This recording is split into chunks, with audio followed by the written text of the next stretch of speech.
Good morning students. Magnetic effect of electric current के chapter में आज हम लोग एक समान चुंबकीय क्षेत्र में धारावाही चालक पर लगने वाला बल पढ़ेंगे। Force on A current carrying conductor in a uniform magnetic field. इसको क्लास 10th में पढ़ा गया था थोड़ा सा, कि जब कोई धारावाही चालक किसी चुंबकीय क्षेत्र में रखा जाता है तो उस पर एक बल लगता है और उस बल की दिशा चुंबकीय क्षेत्र तथा धारा दोनों की दिशाओं के लंबवत होती है और इसको हम फ्लेमिंग के बाएं हाथ के नियम से ज्ञात करते हैं, बल की दिशा। तो सबसे पहले चलिए बल कितना होता है इसको हम लोग निकालते हैं और देखते हैं कितना होता है। वैसे याद भी होगा कि F = IBL sin थीटा होता है। तो चलिए देखते हैं। तो यहाँ पे एक धारावाही चालक लिया गया है जिसकी लंबाई L है। यहाँ आपको दिख रही होगी लंबाई L का एक धारावाही चालक है। इसका क्रॉस सेक्शनल एरिया परिच्छेद क्षेत्रफल A है। इसमें एकांक आयतन में मुक्त इलेक्ट्रॉनों की संख्या n है और इलेक्ट्रॉनों का अनुगमन वेग vd है। ठीक, ये इतनी चीज़ें जो इधर लिखी हुई हैं राइट साइड में, ये हमने माना इस चालक के बारे में। अब जैसा कि पूर्व में हम लोग पढ़ चुके हैं ओम के नियम वाले चैप्टर में कि चालक में 1 सेकंड में प्रवाहित आवेश अथवा धारा, इसको बहुत समझाने की ज़रूरत नहीं है, आप वहाँ से देख सकते हैं। यह हो जाएगा I = NeAVD, जहाँ N क्या है अभी बताया गया, मुक्त इलेक्ट्रॉनों की संख्या, E इलेक्ट्रॉन का आवेश या आवेश है, आवेश की मात्रा, और A क्या है क्रॉस सेक्शनल एरिया, और VD क्या है अनुगमन वेग। मान लिया ये समीकरण नंबर 1। तो प्रत्येक इलेक्ट्रॉन पर आरोपित लॉरेंज बल कितना लगेगा, अभी पिछले टॉपिक में हम लोग पढ़े हैं। लॉरेंज बल क्या होता है QVB sin थीटा। तो यहाँ पे इलेक्ट्रॉन को हम ले रहे हैं तो EVB sin थीटा के इक्वल, जहाँ थीटा मान लिया B से चालक का कोण है। B यानी क्या, चुंबकीय क्षेत्र से चालक या विद्युत धारा जो कोण बना रही है। तो पूरे चालक में मुक्त इलेक्ट्रॉनों की संख्या कितनी होगी NaL। कैसे, N एकांक आयतन में इलेक्ट्रॉनों की संख्या है और Al क्या हो गया, उसका आयतन हो गया। दोनों को गुणा करेंगे तो मुक्त इलेक्ट्रॉनों की संख्या NaL के बराबर हो जाएगी। तो पूरे चालक पर लगने वाला बल हम सभी इलेक्ट्रॉनों की संख्या से इसमें गुणा कर देंगे। तो EVD × B sin theta × NaL। अब यहाँ पे हम NaEVD को अलग कर लेंगे, इंटू BL sin थीटा को अलग कर लेंगे। तो NaEVD यह विद्युत धारा I के बराबर होगा समीकरण नंबर 1 से। तो हम इसको लिख सकते हैं F = IBL sin थीटा, और इसको वेक्टर फॉर्म में लिख सकते हैं F = IL × B। इसकी दिशा फ्लेमिंग के बाएं हाथ के नियम से दी जाती है। इसको आप लोग कॉपी में लिख लीजिएगा जहाँ कहीं भी मिलेगा, जिसमें बताया गया था कि यदि हम फर्स्ट फिंगर, पहली उंगली को चुंबकीय क्षेत्र की दिशा में रखें, मिडिल फिंगर को वैद्युत धारा की दिशा में रखें, तो अंगूठा हमें चालक पर लगने वाले बल की दिशा को बताता है। तो इसको कॉपी में लिख लेंगे, फ्लेमिंग के बाएं हाथ का नियम, जिससे हम लोग बल की दिशा ज्ञात करते हैं। अब यदि थीटा बराबर 90 अंश, यानी यह थीटा बराबर 90 अंश का मतलब कि यदि इसकी लंबाई, चालक की लंबाई वैद्युत क्षेत्र के लंबवत है तो इस पर मैक्सिमम फोर्स लगेगा, यानी साइन 90 का मान 1 हो जाएगा। F = IBL के बराबर होगा, यानी फोर्स IBL के बराबर होगा। इसको हम मैक्सिमम फोर्स कहते हैं। एक और टॉपिक है, दो समांतर धारावाही तारों के बीच बल, force between two parallel current carrying wires. यहाँ पे देखें दो अनंत धारावाही चालक लिए गए हैं PQ एंड RS। दोनों में PQ में I1 धारा बह रही है, RS में I2 धारा बह रही है। इन दोनों के बीच की दूरी R है। यहाँ दो स्थितियाँ दिखाई गई हैं, एक में धारा I1 I2 समान दिशा में है और दूसरे में I1 I2 विपरीत दिशा में है। तो जब दो लंबे सीधे समांतर तारों में धारा प्रवाहित की जाती है तो वो एक दूसरे पर बल लगाते हैं। अब यहाँ चित्र से देखिए, जब तार PQ तथा RS में क्रमशः I1 व I2 एम्पियर की धाराएं हैं तो इनके बीच की दूरी R मीटर है, तथा पी क्यू की धारा के कारण आर एस के किसी बिंदु पर चुंबकीय क्षेत्र, यहाँ ध्यान देंगे, किसी धारावाही चालक से उत्पन्न होने वाला चुंबकीय क्षेत्र, तो पी क्यू यानी I1 धारा से जो चुंबकीय क्षेत्र उत्पन्न हो रहा है उसको हम B1 कहेंगे। यहाँ पे जो हाईलाइट किया जा रहा है उसको ध्यान से देखेंगे। I1 के कारण उत्पन्न चुंबकीय क्षेत्र B1 है, जहाँ पे दूसरा तार RS रखा हुआ है, यानी इस चुंबकीय क्षेत्र के कारण RS पे एक बल लगेगा। ठीक इसी प्रकार RS के कारण उत्पन्न चुंबकीय क्षेत्र के कारण PQ पर बल लगेगा और इसी बल को हम लोग निकालेंगे। तो PQ की धारा के कारण RS के किसी बिंदु पर चुंबकीय क्षेत्र B1 हो जाएगा μ0/4 पाई 2I1/R सूत्र से। तो चित्र से चालक RS जिसमें धारा I2 है, इसकी बात हो रही है, चुंबकीय क्षेत्र B1 के लंबवत रखा है, अतः इस पर एक बल लगता है। वह बल RS की L लंबाई पर लगने वाले इस बल का परिमाण कितना होगा, जो अभी हम लोगों ने सूत्र पढ़ा है IBL sin थीटा से F = I2, क्योंकि I2 धारा उसमें बह रही है, B1 चुंबकीय क्षेत्र I1 के कारण और L लंबाई पर लगने के लिए और sin 90 क्योंकि लंबवत है।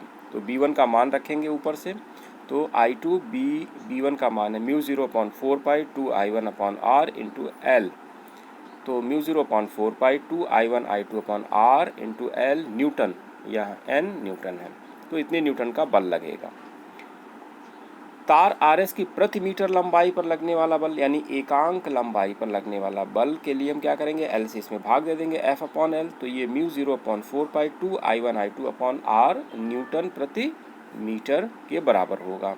ठीक इसी प्रकार तार RS की धारा के कारण, यानी अब हम देखें यहाँ पे RS की धारा के कारण जो PQ पर लगने वाला बल है वह हम निकालेंगे, तो वह भी इतना ही मिलेगा और यह होगा F/L = μ0/4 पाई 2I1I2/R न्यूटन प्रति मीटर। ठीक, तो इसमें इम्पोर्टेंट क्या है, एक पॉइंट इम्पोर्टेंट है कि जब दोनों तारों में वैद्युत धारा एक ही दिशा में होती है तो ये एक दूसरे को आकर्षित करते हैं, यानी जब धारा की दिशा एक दिशा में होगी तो दोनों को आकर्षित करेंगे, परंतु जब इनमें वैद्युत धारा विपरीत दिशाओं में होती है तो यह एक दूसरे को प्रतिकर्षित करते हैं। चूँकि यह चुंबकीय क्षेत्र पर आधारित है और आपको पता होगा कि विपरीत चुंबकीय क्षेत्र एक दूसरे को आकर्षित करते हैं और समान चुंबकीय पोल एक दूसरे को प्रतिकर्षित करते हैं। ठीक, तो विपरीत चुंबकीय क्षेत्र यानी कि जो पोल्स होंगे वो एक दूसरे को आकर्षित करते हैं, तो जब समान धारा होगी तो उसमें एक तरह से विपरीत अपोजिट पोल्स क्रिएट होंगे और जो एक विपरीत धाराएं होंगी उसमें सेम प्रकार के यानी एक ही तरह के पोल क्रिएट होंगे, जिसके कारण उसमें प्रतिकर्षण होता है, तो यह एक दूसरे को प्रतिकर्षित करते हैं। इसके आधार पर हम एम्पियर की परिभाषा देते हैं, यानी 1 एम्पियर वैद्युत धारा वह है जो कि निर्वात में परस्पर 1 मीटर की दूरी पर स्थित दो सरल रेखीय लंबे व समांतर तारों में प्रवाहित होने पर प्रत्येक तार की प्रति मीटर लंबाई पर 2 × 10⁻⁷ न्यूटन का बल उत्पन्न करती है। यानी अगर दोनों के बीच की दूरी 1 मीटर हो, जो समांतर तार हैं, तो और उनके बीच प्रति मीटर लंबाई पर, देखिए प्रति मीटर लंबाई पर यदि 2 × 10⁻⁷ न्यूटन का बल उत्पन्न होता है तो हम कहेंगे कि तारों में वैद्युत धारा कितनी है, 1 एम्पियर। तो यह एम्पियर की परिभाषा है, इसको याद कर लेंगे। अब इसमें देखिए एक आध क्वेश्चन है, यह दिया गया है, एक चित्र है जिसमें I1 I2 धारा बह रही है। इन I1 I2 धारा के कारण बिंदु P पर हमको चुंबकीय क्षेत्र का मान और दिशा निकालनी है। तो I1 से P बिंदु 4 सेंटीमीटर दूर है और I2 से 3 सेंटीमीटर दूर है। तो अब हमें इसमें I1 I2 का मान भी दिया हुआ है, 2 एम्पियर और 1.5 एम्पियर। तो बिंदु P पर चुंबकीय क्षेत्र की तीव्रता तथा दिशा ज्ञात कीजिए, तार अनंत लंबाई के हैं। तो I1 के कारण P पर चुंबकीय क्षेत्र B1 = μ0/4 पाई 2I1/R, तो μ0/4 पाई का मान 10⁻⁷, 2I1 2 हो गया और I1 का मान 2 है और R दूरी कितनी है, 4 सेंटीमीटर, तो 4 × 10⁻² मीटर। इसको सॉल्व करेंगे तो 10⁻⁻5 टेस्ला आएगा। दूसरा, I2 के कारण P पर चुंबकीय क्षेत्र B2 क्या हो जाएगा, μ0/4π 2I2/r। तो 10⁻⁻7 2I2 का मान है 3/2, देखिए 3/2 लिखा हुआ है 1.5 को, यह 3 × 10⁻², यह दूरी है 3 सेंटीमीटर को मीटर में बदला गया है। तो यह 2I1 का मान है 3/2 और 3 × 10⁻², यह दूरी है। इसको भी सॉल्व करेंगे तो 10⁻⁵ टेस्ला आएगा। अब फ्लेमिंग के बाएं उससे मैक्सवेल के कॉर्कस्क्रू रूल से जब हम निकालेंगे तो P पर दोनों की दिशा समान आएगी, यानी दोनों नीचे की ओर आएंगे। तो मैक्सवेल के कॉर्कस्क्रू रूल से चुंबकीय क्षेत्र की दिशा नीचे की ओर B1 तथा B2 दोनों की ओर होगी। तो नेट B क्या होगा, हम इसको सीधे सीधे जोड़ सकते हैं। तो B1 + B2 हो जाएगा 10⁻⁵ प्लस 10⁻⁵ 2 × 10⁻⁵ टेस्ला।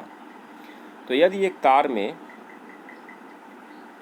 अगर धारा की दिशा को बदल दिया जाए तो क्या होगा किसी एक तार में, तो ये नीचे लिखा हुआ है, यदि एक तार में धारा की दिशा उलट दी जाए तो चुंबकीय क्षेत्र की तीव्रता 0 हो जाएगी, क्योंकि एक में जब बदलेंगे तो दोनों B1 और B2 बराबर एवं विपरीत दिशा में हो जाएंगे, क्योंकि B1 व B2 बराबर परंतु विपरीत दिशा में होंगे, अतः वहाँ पे चुंबकीय क्षेत्र P बिंदु पर 0 हो जाएगा। यह क्वेश्चन का एक पार्ट था।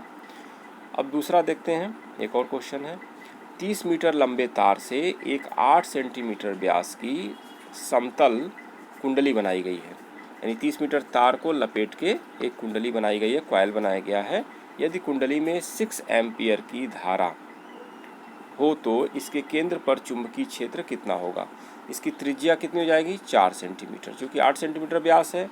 तो यदि कुंडली की त्रिज्या a हो तो लंबाई कितना हो जाएगा, L = 2πa × n, क्योंकि n फेरे मान लिया है और 2πa एक फेरे की लंबाई है। तो 2πna इसकी कुल लंबाई, यानी 2πna का मान 30 हो जाएगा, 30 मीटर। तो कुंडली के केंद्र पर चुंबकीय क्षेत्र B कितना हो जाएगा, μ0/4π 2πni/a। यह सूत्र हम लोग पढ़ चुके हैं। अब a से ऊपर नीचे गुणा करने पर क्या हो जाएगा, μ0/4π 2πnai/a²।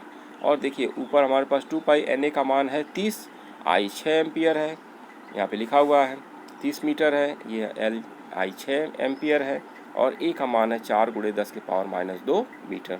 सबका मान रखेंगे 10⁻⁷, μ0/4π का मान है, 2πna का मान 30 है, I का मान 6 है, और a² हो जाएगा 4 × 10⁻² का होल स्क्वायर।